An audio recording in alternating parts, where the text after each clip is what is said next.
নমস্কার, SK academy YouTube চ্যানেলে সবাইকে স্বাগত। আমি স্নেহাশিস খাটুয়া, সবাইকে জানাই শুভ সকাল। আমরা প্রত্যেকদিন সকাল 8টা থেকে মিক্সড জিকে প্র্যাকটিস করছি ডাব্লিউবিপি, কেপি কনস্টেবল এবং বিভিন্ন সরকারি পরীক্ষাকে লক্ষ্য করে।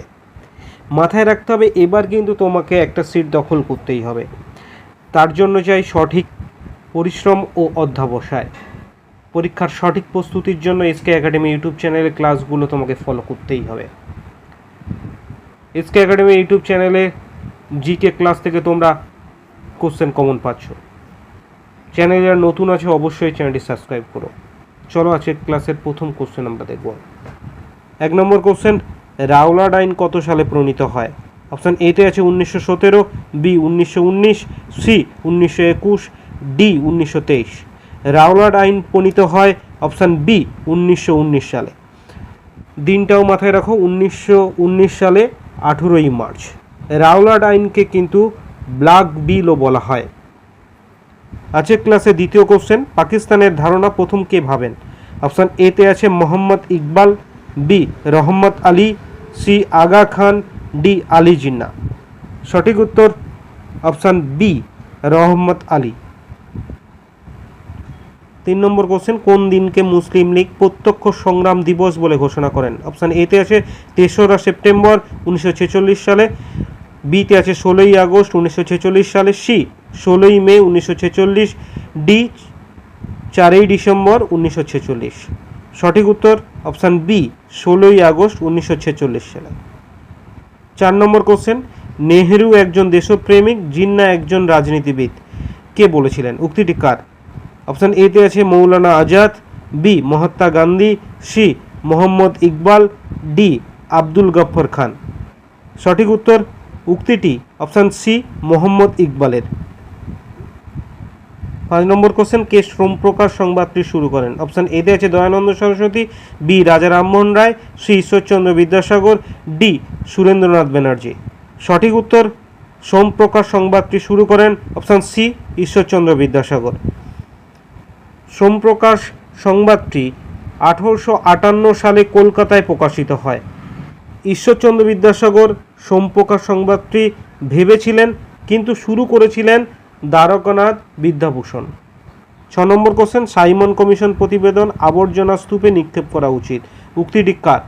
অপশান এতে আছে এম কে গান্ধী, বি শিবস্বামী আইয়ার, সি মোহাম্মদ আলী জিন্নাহ, ডি জওহরলাল নেহরু।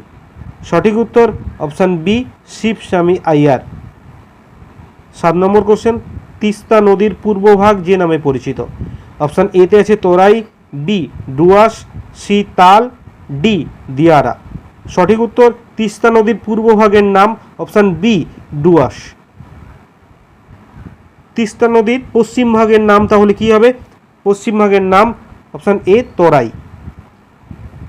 8 নম্বর কোশ্চেন, ডোগরা প্রজাতিরা মূলত কোথায় বসবাস করে?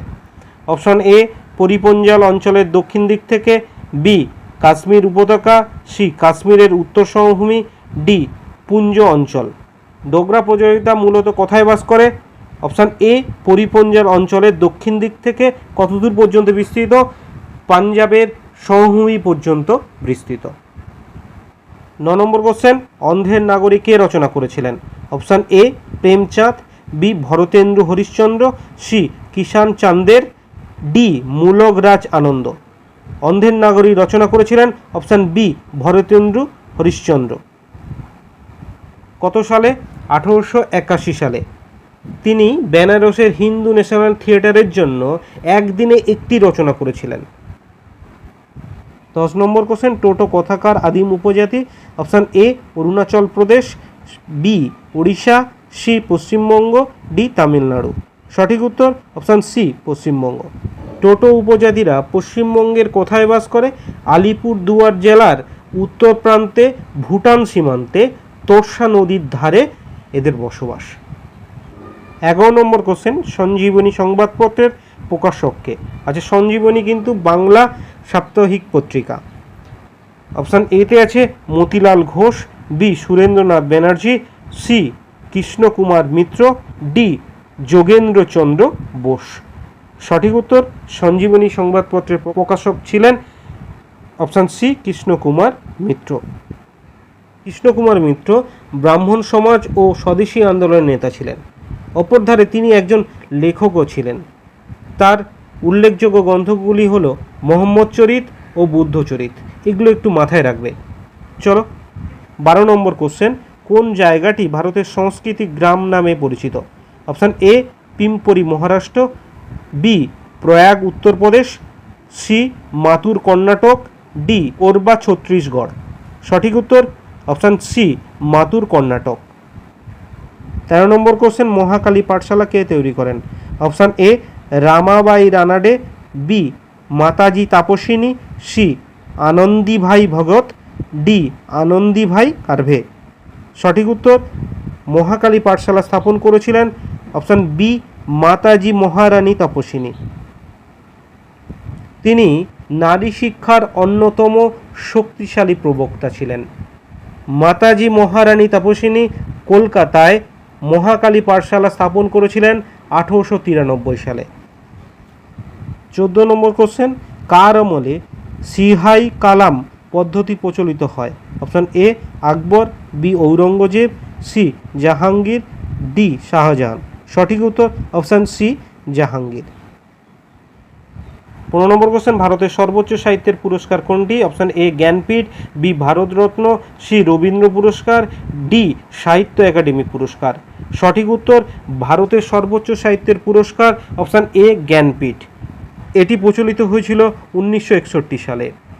জি শঙ্করাকুরুপের 1950 সালে প্রকাশিত দ্য বাঁশের বাঁশি রচনার জন্য তিনি 1965 সালে প্রথম জ্ঞানপীঠ পুরস্কার প্রাপ্ত হন। 17 নম্বর কোশ্চেন, জাহাঙ্গীরের সমাধি কোথায় অবস্থিত? Option A Agra, B Delhi, C Lahore, D Srinagar. সঠিক উত্তর জাহাঙ্গীরের সমাধি অবস্থিত অপশান সি লাহোরে। আচ্ছা, লাহোরের কথায় 1637 সাল থেকে সমাধিটি রাভি নদীর তীরে লাহোর শহরের কাছে শাহদারা বাগে অবস্থিত। কোথায়? শাহদারা বাগে অবস্থিত। 18 নম্বর কোশ্চেন, নাসিক প্রশস্তি কে ইস্যু করেন? Option A Gautamiputra Satakarni, B Samudragupta, C Harshavardhana, D Dharmapala. সঠিক উত্তর অপশান এ গৌতমীপুত্র সাতকর্ণী। 19 নম্বর কোশ্চেন, মুদ্রার উপর সিংহের মুখ আবিষ্কৃত হয়েছিল কোথায়? অপশান এ বেরুত, বি সাঁচি, সি বুদ্ধগয়া, ডি সারনাথ। সঠিক উত্তর মুদ্রার উপর সিংহের মুখ আবিষ্কৃত হয়েছিল অপশান বি সাঁচিতে। আজকের ক্লাসের শেষ কোশ্চেন 20 নম্বর কোশ্চেন, অশোকের কান্দাহার লেখ যে ভাষায় লিখিত হয়েছিল তা হলো অপশান এ আরবি, বি গ্রিক, সি ব্রাহ্মী, ডি ব্রাহ্মী এবং আরবি। সঠিক উত্তর অপশান ডি ব্রাহ্মী এবং আরবি ভাষায়। আমরা আজকের ক্লাসে হুবহু কমনযোগ্য 20টি মিক্সড জিকে নিয়ে আলোচনা করলাম। তোমাদের যদি ক্লাসটা ভালো লাগে অবশ্যই একটি লাইক এবং শেয়ার করো। ভালো থেকো সবাই, ভালো করে পড়াশোনা করো। আবারও দেখা হচ্ছে এমনই ইম্পর্টেন্ট 20টি কোশ্চেন নিয়ে পরের ক্লাসে। Thank you.